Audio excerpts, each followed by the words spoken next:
सुबह ठीक 9:30 बजे का समय था और मुंबई के एक विशाल ऑफिस के सामने लग्जरी कारों की कतार खड़ी थी। कारों के दरवाजे खुलते ही लोग उतरते थे, जिनके कपड़ों में सूट, टाई और चमकते जूते थे। हर किसी के चेहरे पर तेजी से आगे बढ़ने और सफल होने की तीव्र इच्छा साफ दिख रही थी। उसी भीड़ में एक युवक बहुत शांत कदमों से चलकर ऑफिस के मुख्य गेट की ओर बढ़ रहा था। उसके कंधे पर एक पुराना बैग लटका था।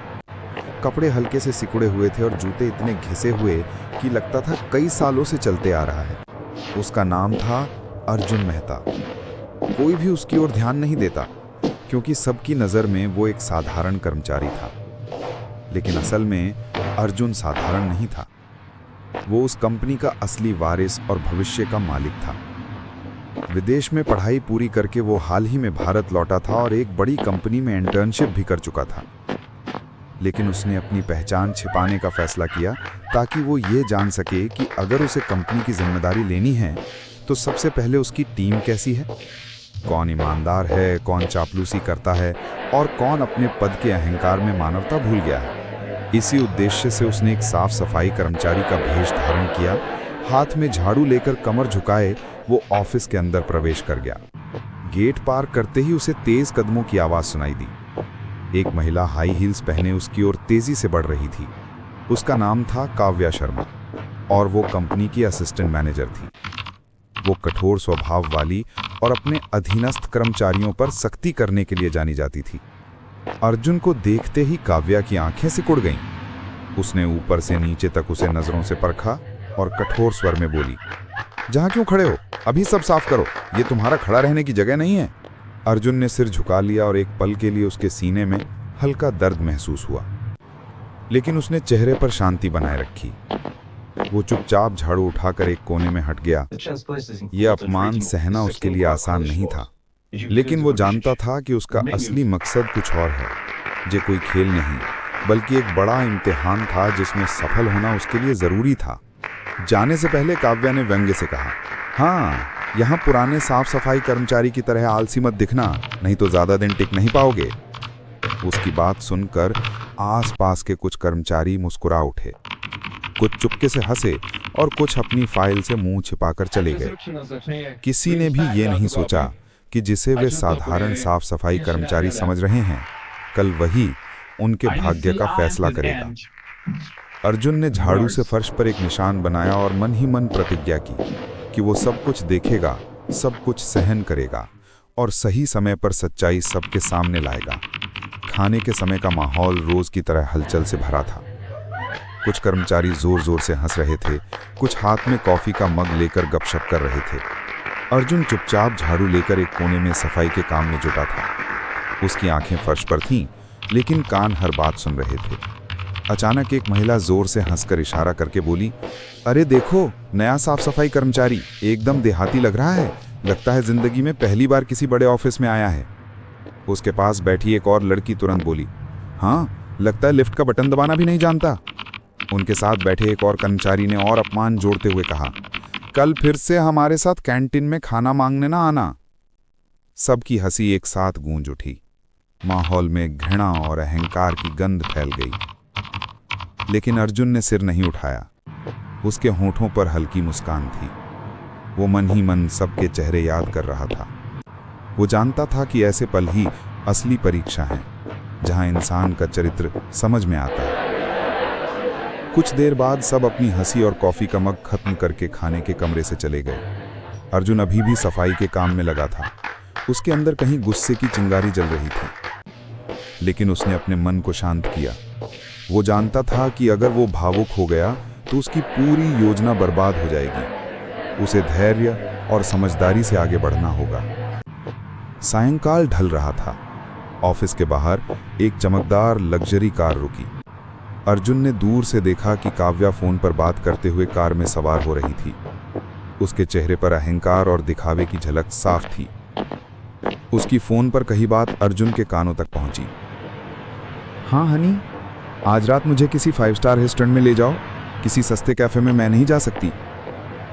अर्जुन ने एक पल के लिए उस दृश्य को ध्यान से देखा, फिर आंखें नीचे कर ली। उसके मन में एक ही विचार आया कि यह अहंकार, ज़्यादा दिन नहीं चलेगा। सत्ता और पद हमेशा इंसान को नहीं बचा सकते। एक दिन सच्चाई सबके सामने आएगी। अर्जुन शांत कदमों से ऑफिस से बाहर निकल गया। सायंकाल की ठंडी हवा उसके थके शरीर को छू गई, लेकिन उसकी आंखों में दृढ़ संकल्प की चमक थी। ये एक लंबे खेल की शुरुआत थी, जहां हर झूठ, हर अहंकार और हर अन्याय का पर्दाफाश होना था। फर्श अभी भी गीला था। अचानक काव्या की कठोर आवाज गूंजी, ये सफाई तुमने की है क्या? फर्श अभी भी गीला है। अगर कोई फिसल कर गिर गया तो क्या तुम्हारी बुद्धि में कुछ नहीं? अर्जुन ने सिर झुका लिया और चुपचाप फिर से फर्श साफ करने लगा। आसपास खड़े कुछ कर्मचारी एक दूसरे की ओर देखने लगे। किसी के मन में शायद थोड़ी सहानुभूति आई, लेकिन किसी ने मुंह खोलने की हिम्मत नहीं की। सबने आंखें हटाकर अपने काम में लग गए। अर्जुन ने अगले कुछ दिनों में ऑफिस के हर कोने में होने वाली घटनाओं को बारीकी से देखने लगा। उसने देखा कि कुछ कर्मचारी सिर्फ अपने पद और दिखावे के लिए दूसरों को नीचा दिखाते हैं। कुछ ईमानदारी से काम करते हैं, लेकिन डर और शोषण के कारण आवाज नहीं उठाते। एक दिन दोपहर को खबर आई कि कंपनी के कोऑपरेटिव सोसाइटी के कमरे से पैसे गायब हो गए हैं। पूरे ऑफिस में हलचल मच गई। कर्मचारी अपनी डेस्क छोड़कर चर्चा करने लगे। कोई कह रहा था शायद कागजों में गलती हो गई, कोई कह रहा था ये काम किसी अंदरूनी कर्मचारी का है। तभी काव्या तेज कदमों से हॉल में दाखिल हुई। उसके हाथ में कुछ कागज थे और चेहरे पर गुस्से की लाली थी। उसने जोर से कहा, मुझे पता है पैसे किसने चुराए। ये काम किसी और का नहीं बल्कि गोपाल दास का है। गोपाल हैरानी से उसकी ओर देखता रह गया। उसकी आवाज कांप उठी, मैडम, मैंने कुछ नहीं किया।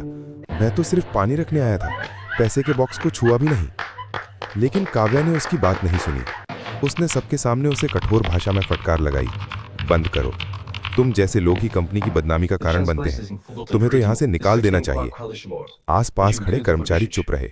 किसी ने हिम्मत नहीं की कि गोपाल के पक्ष में एक शब्द बोले। सब जानते थे कि काव्या का बड़े अधिकारियों से अच्छा रिश्ता है और उसके सामने बोलना मतलब अपनी नौकरी को खतरे में डालना है। रात को जब ऑफिस खाली हो गया, अर्जुन चुपचाप सिक्योरिटी रूम में गया। उसने कंप्यूटर पर कैमरे की रिकॉर्डिंग खोली। स्क्रीन पर साफ दिखा कि गोपाल कमरे में आया, गैलन रखा और तुरंत चला गया। उसने पैसे की बॉक्स को छुआ तक नहीं। अर्जुन ने वीडियो कॉपी करके अपने पास रख लिया और खुद से कहा, वक्त बदल रहा है, ये अन्याय ज्यादा दिन नहीं चलेगा। अगली सुबह ऑफिस में एक अलग तरह की शांति थी। सबको पता था कि कुछ बड़ा होने वाला है। ठीक उसी समय ऑफिस के मुख्य गेट पर एक काली लग्जरी कार आकर रुकी। कार से एक स्मार्ट युवक उतरा। उसके कपड़ों में चमकता सूट था, आंखों पर स्टाइलिश सनग्लास और चेहरे पर दृढ़ता थी। ये वही युवक था जिसे कुछ दिन पहले साधारण साफ सफाई कर्मचारी समझा गया था, अर्जुन मेहता। अर्जुन शांत कदमों से अंदर गया। उसके साथ उसका पर्सनल असिस्टेंट भी था, जो हाथ में एक फाइल लिए तेजी से उसके पीछे चल रहा था। वे दोनों मीटिंग हॉल की ओर बढ़ गए। मीटिंग हॉल में सभी कर्मचारी इकट्ठा थे। अर्जुन ने हल्की मुस्कान के साथ कहा, आज मैं सबको अपनी नजर से देखना चाहता हूं। उसने बड़ा स्क्रीन ऑन किया। स्क्रीन पर सीसीटीवी फुटेज चलने लगी, जिसमें साफ दिख रहा था कि गोपाल दास निर्दोष है। उसने सिर्फ पानी का गैलन रखा और तुरंत चला गया। उसने पैसे के बॉक्स को छुआ तक नहीं। सभी कर्मचारी सन्न रह गए। अर्जुन ने गंभीर स्वर में कहा, पिछले कुछ दिनों से मैं यहाँ था, सिर्फ एक साधारण इंसान के रूप में नहीं, बल्कि ये जानने के लिए कि मेरी टीम में कौन ईमानदार है और कौन केवल दिखावे के लिए काम करता है। मैंने देखा कि यहाँ कुछ लोग अपने अहंकार और झूठे घमंड की वजह से दूसरों को कितना नीचा दिखा सकते हैं। काव्या का चेहरा सफेद पड़ गया। वो डर के मारे कांप रही थी। उसने अर्जुन की ओर देखा, लेकिन कुछ नहीं बोल पाई। अर्जुन ने गोपाल को बुलाया। गोपाल डरते डरते हॉल में आया। उसके पुराने कपड़े और चेहरे पर वही पुराना डर था। अर्जुन मुस्कुराते हुए उसके पास गया और बोला, भाई गोपाल, आज से आप इस कंपनी के लॉजिस्टिक कोऑर्डिनेटर हैं। ये आपकी ईमानदारी और मेहनत का इनाम है। मैं आपको सम्मान देता हूँ। गोपाल की आंखों में आंसू आ गए। उसके चेहरे पर खुशी और कृतज्ञता का भाव था। उसने अर्जुन को धन्यवाद दिया और चुपचाप रोने लगा। अर्जुन ने सबकी ओर देखकर कहा, जिनमें मानवता और ईमानदारी की कमी है, उनके लिए इस कंपनी में कोई जगह नहीं होगी। इसके परिणाम स्वरूप काव्या शर्मा को कंपनी से निकाल दिया गया। राहुल ने बाद में काव्या से निजी तौर पर मिलकर कहा, जिंदगी यहीं खत्म नहीं होती, तुम्हें अभी भी बदलने का मौका है। अहंकार अस्थायी सम्मान देता है, लेकिन आखिर में सब कुछ छीन लेता है। अर्जुन ने कार्ड देकर कहा, हमारे पास एक ट्रेनिंग प्रोग्राम है जो तुम्हारी तरह कर्मचारियों को सुधारने और उन्हें एक नया मौका देने के लिए है। मैं आशा करता हूं तुम इसमें भाग लोगी। अगर चाहो तो उसमें शामिल हो सकती हो, वहां से नई शुरुआत कर सकती हो। काव्या ने सिर झुकाकर धन्यवाद दिया और चली गई। अगले दिन से सब कुछ बदल गया। कर्मचारी कंधे से कंधा मिलाकर काम करने लगे। उन्होंने समझ लिया कि इंसान की असली पहचान उसके पद, पैसे या कपड़ों से नहीं, बल्कि उसके चरित्र और मानवता से होती है। कभी किसी को छोटा मत समझो, क्योंकि कौन जाने किसके पास क्या छिपी प्रतिभा या पहचान है। ठीक है भाई। समय बीतता गया और ऑफिस में माहौल पूरी तरह बदल गया। कर्मचारी अब एक दूसरे की मदद करने लगे। जो पहले अपमान और अहंकार दिखाते थे, उन्होंने देखा कि ईमानदारी और मेहनत ही असली सम्मान दिलाते हैं। अर्जुन ने देखा कि कुछ कर्मचारी अब भी डर और संकोच में हैं। वो जानता था कि बदलाव धीरे धीरे आता है। उसने कर्मचारियों के लिए प्रेरणादायक सत्र शुरू किया, जहां उन्होंने टीम वर्क, ईमानदारी और मानवता के महत्व को समझा। गोपाल दास अब पूरी तरह से आत्मविश्वास से काम करने लगा। वो न केवल लॉजिस्टिक कोऑर्डिनेटर के रूप में, बल्कि एक प्रेरक नेता के रूप में सामने आया। उसने नए कर्मचारियों की मदद की, उन्हें सलाह दी और उन्हें टीम के हिस्से के रूप में महसूस कराया। काव्या शर्मा भी धीरे धीरे बदलने लगी। उसने अर्जुन के ट्रेनिंग प्रोग्राम में हिस्सा लिया। उसने सीखा कि अहंकार केवल क्षणिक सम्मान देता है, लेकिन असली सम्मान केवल कर्म और मानवता से मिलता है। अर्जुन ने कंपनी के हर विभाग का निरीक्षण जारी रखा। उसने देखा कि कई कर्मचारी अपने काम में दबाव महसूस कर रहे हैं और कुछ अभी भी चापलूसी में लगे हुए हैं। उसने निर्णय लिया कि ईमानदारी और मेहनत को बढ़ावा देना ही कंपनी की असली ताकत है। एक दिन मीटिंग हॉल में बड़ी सभा बुलाई गई। अर्जुन ने कर्मचारियों से कहा, मैंने इस कंपनी की नींव को देखा है। मैंने देखा कि कैसे ईमानदार और मेहनती लोग दबाए जाते हैं, लेकिन अब समय आ गया है कि हर कोई अपनी असली पहचान के साथ काम करे। उसने स्क्रीन पर उन कर्मचारियों की उपलब्धियां दिखाईं जो लगातार ईमानदारी और मेहनत से काम कर रहे थे। सभी हैरान और प्रेरित हुए। कंपनी में न केवल काम का माहौल बदल गया, बल्कि कर्मचारियों के बीच आपसी सम्मान और सहयोग की भावना भी गहरी हुई। लोग अब केवल पद और पैसे के लिए नहीं, बल्कि एक दूसरे की मदद और ईमानदारी के लिए काम करने लगे। अर्जुन ने अपने दृष्टिकोण से कर्मचारियों को दिखाया कि सच्चा नेतृत्व केवल आदेश देने में नहीं, बल्कि सबके हित और विकास में है। उसने स्पष्ट किया कि झूठ, चापलूसी और अहंकार का कोई स्थान इस कंपनी में नहीं है। समय के साथ कंपनी की प्रतिष्ठा बढ़ी और कर्मचारियों का मनोबल ऊंचा हुआ। ग्राहक और निवेशक भी इस बदलाव को महसूस करने लगे। अर्जुन ने यह सिद्ध किया कि नेतृत्व केवल पद, पैसे या दिखावे से नहीं आता, बल्कि चरित्र, मानवता और दृढ़ संकल्प से आता है।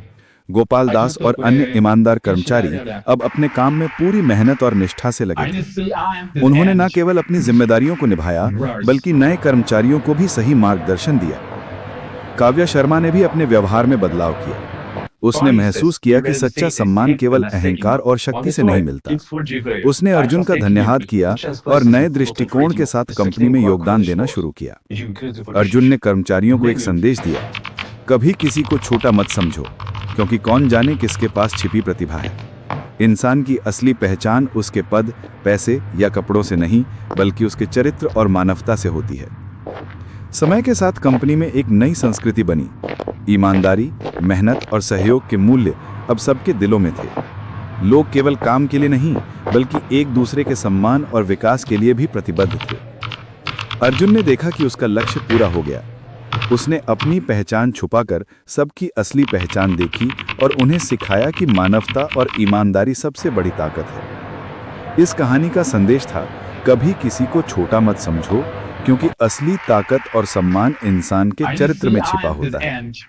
कहानी के अंत में अर्जुन ने कर्मचारियों को प्रेरित किया कि वे हमेशा ईमानदारी और मानवता के साथ काम करें। उन्होंने देखा कि बदलाव संभव है अगर लोग अपने अहंकार को छोड़कर सही राह अपनाएं।